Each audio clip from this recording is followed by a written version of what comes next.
Hi guys, and welcome to another Top 5 Wednesday. I'll leave the link to the Goodreads group down below if you want to check out topics. And speaking of topics, today's topic is one that I'm pretty excited about actually, because it revolves around Harry Potter, and you may or may not know that I kind of like Harry Potter just a little bit. Today's topic is books that we would recommend to people from our Hogwarts house.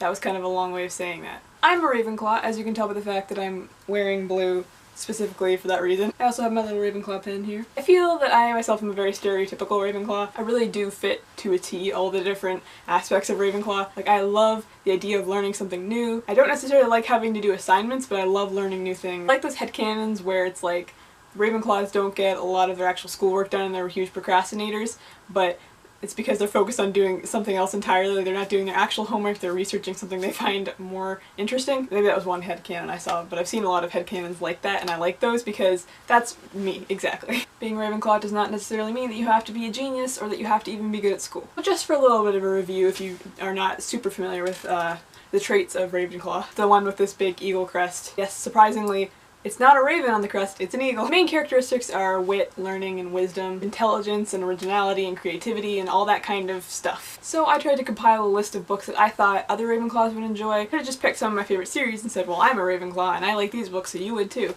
But that's not the whole point. The whole point of this is to pick books that would appeal to Ravenclaws based on the typical Ravenclaw traits. And like, obviously everyone's going to be different, and not every Ravenclaw is going to love these books, but just based on the typical Ravenclaw, what the traits are, and kind of myself, what kind of things I'm attracted to in books, what I think Ravenclaws would enjoy. And these books are in no particular order. It's not really like a top 5 list, even though it's called Top 5 Wednesday. I'm just making a list of 5 books that I think Ravenclaws would like, because I didn't really see any reason to rate them. The first book that I thought of, actually, and the first one on this list, is Pride and Prejudice by Jane Austen. Now, something important you should know about me: I love Pride and Prejudice a lot. It's one of my favorite books ever. I love every adaptation of Pride and Prejudice, including the Lizzie Bennet Diaries, which are my favorite adaptation of Pride and Prejudice. I love the story, I know it inside and out, it's great. Basically, I think this is a good book for Ravenclaws because it's very witty. You may not realize that on your initial read-through, but after reading through it like 3 times now, Jane Austen is really funny. Maybe not funny, she's very clever and very witty. It's really evident in this book, I find. Elizabeth Bennet, the main character, I feel like I would put her in Ravenclaw. Elizabeth herself really values being clever and intelligence and stuff like that. And just for the wit section of the Ravenclaw kind of traits, I would like put this book in there. Like, it's very witty, it's very clever, and I just feel like Ravenclaws can relate to Elizabeth and even Mr. Darcy probably. I also feel like Ravenclaws are the type of people that really appreciate classic books. I don't want to sound like one of those people that's like, oh, the classic books are better than every YA novel ever written. Because, let's be honest, classic books are really hard to get through a lot of the time. But I feel like Ravenclaw is the type of people that really love reading classic books. I feel like they'd like Jane Austen. I think Pride and Prejudice is a really Ravenclaw book. The next book on the list is Matilda by Roald Dahl. This is a very, like, cliche answer because literally Matilda is, like, very focused on the importance of books and the importance of reading and learning, despite your circumstances and despite being told you shouldn't do that and should focus on other things, still pursuing the knowledge that you want to pursue. I've always liked books that kind of talk about books and the importance of books. Like another story I'm thinking of is The Book Thief that does that. I feel like that's a very Ravenclaw thing to like to read about reading or like to read about writers, you know? The other reason I think Matilda's great for Ravenclaws is it has a very weird vibe to it, like a lot of Roald Dahl's books do. Very magical but realistic, so like magical realism, I guess. Just a very creative, kind of out there way of looking at things, and again, very clever and witty, which I feel like is all very Ravenclaw. Along those same lines, I think another book that's great for Ravenclaws is Alice's Adventures in Wonderland by Lewis Carroll. I just realized the price tag is still on that. Whatever, I don't care. This book I feel like will pander more to the side of imagination and creativity in the Ravenclaw traits. Again, it's got a very weird magical vibe to it. It's very nonsensical, but in a way that makes sense almost. You know what I mean? Yeah, I just feel like similarly to Matilda, it's got that weird creative vibe to it that Ravenclaws will just thrive off of. Well, like Wonderland itself is kind of how I imagine the landscape of a Ravenclaw's brain. It's just full of ideas that all kind of seem weird when they're all put together, but if you isolate one thing, it's like, oh, that's a really cool idea.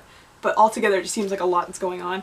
Maybe that's just my mind that's like that, and I think the way I described that kind of is proving my point. I don't know, I just think the wildness and creativity and weirdness of this book really play to Ravenclaw's mind and the way they think. My favorite way to think of Ravenclaws is not that they follow rules and just always go by the book, is that they have very creative ways of thinking outside the box, and that's why they're seen as really smart. Even if they're not really that much more intelligent than anyone else, they have different ways of thinking about things. Next up is The Raven Cycle by Maggie Stiefvater. And no, not just because Raven is in the title. Again, on the weird, mystical, magical vibe, this whole series has a very weird, mystical vibe to it. The plot is really intricate and it involves a lot of lore and a lot of mystery, which I feel like would really appeal to a Ravenclaw. It's kind of grounded in like history, but also in like magical elements. And I feel like Gansey's pursuit of knowledge and his constantly wanting to know more about this king is just very relatable to Ravenclaws. Kind of going as far as you possibly can to get the knowledge that you want. I think I would put Gansey in Ravenclaw if I had to sort him. I don't really know how to describe it. I just feel like the vibe and the kind of focus on wanting to know more and learning more about something that you're passionate about is something that can really appeal to Ravenclaws. My brain is just like a mess. I'm pretty sure I'm not making sense of anything I'm saying. How very Ravenclaw of me. Too many thoughts are just like bouncing around and they're all coming out in a weird order. And the last book that I have on my list that I think Ravenclaws would like is Fangirl by Rainbow Rowell. This is really moving away from the past few that I've been talking about that have been weird, magical, intricate books. This one's just straight up relatable. I feel like Kath is very relatable to most Ravenclaws, especially introverted Ravenclaws.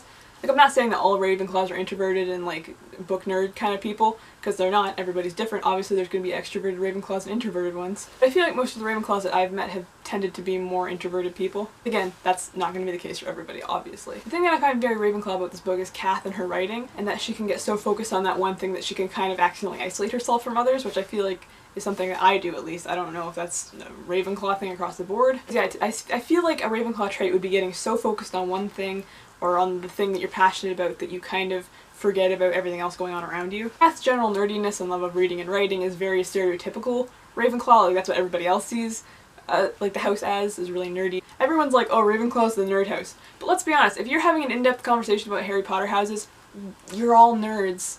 I don't care if you're in Gryffindor. Again, I just find Kath really relatable. I think she would be a Ravenclaw as well. It's kind of one of those books where as you're reading it you stop a lot and you're just like, same. I just feel like that would be a really appealing story to Ravenclaws because you'd just be able to find yourself somewhere in the story. And that is my list. I hope it made sense. I feel like I say that at the end of every Top 5 Wednesday. I'm just not good at supporting an opinion apparently, which is great because I'm an English major. Supporting my opinion is literally the only thing I need to know how to do.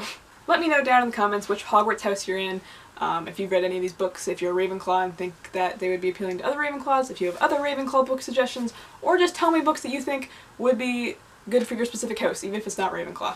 I just want to know. I think I tend to like a lot of books that people would consider Slytherin reads as well. Like, I'm definitely a very stereotypical Ravenclaw, but I also have always kind of felt the connection with Slytherin as well. I read a Tumblr post somewhere that was talking about that and how Ravenclaws tend to be like attracted to Slytherins because I feel like they have similar traits. Maybe the fact that they're both technically more logical thinkers than emotional thinkers. Yeah, so especially if you're a Slytherin, let me know what books you think would be good for your house because I apparently like Slytherin reads as well. Thank you guys so much for watching and I hope you have a lovely week.